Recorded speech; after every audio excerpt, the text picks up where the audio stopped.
We begin this half hour with the reopening of a major playground in the Northeast, the Jersey Shore, nearly 7 months after Superstorm Sandy devastated the region. The return to business is The return to business is certainly a relief for many, but it comes with cautious optimism. Here's Michelle Miller.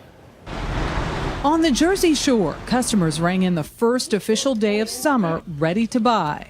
A trickle of the traffic owner Brian George had expected, thanks to gloomy skies, but he says it's the promise of brighter things to come. Mom, look at this. Relatives come in, travelers come in.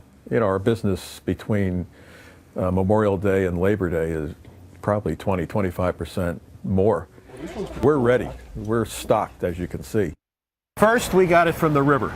We first met George outside of his original Seabright store, 3 weeks after Superstorm Sandy. What's holding this building up right now? I think a prayer. It was one of 34 businesses destroyed along the town's main drag. We were devastated. Our business was completely obliterated. And through the help of our vendors and, prayer, we were able to reopen temporarily and then come back. Right next door, the Mad Hatter Bar reopened just in time. Customers poured in hours after city inspectors approved the building. It's a huge feeling of relief right now just to be open. I feel like a big burden has been lifted off our shoulders it's been on there for at least 7 months. In March, owner Scott Kelly had just begun the cleanup. The property was condemned and he was struggling to settle with his insurance company.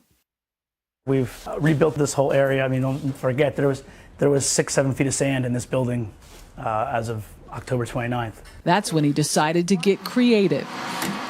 Instead of just waiting, Kelly built a temporary restaurant bar on the back of his condemned building.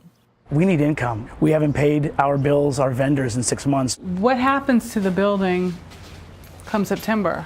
We'll be knocking it down and starting over again. So all this work you're putting into it, it's for these 102 days. This town and every other along the Jersey Shore lives for those 102 days, which accounts for as much as 60% of the $40 billion in tourism dollars the state earns every year. For CBS This Morning Saturday, Michelle Miller, Seabright, New Jersey.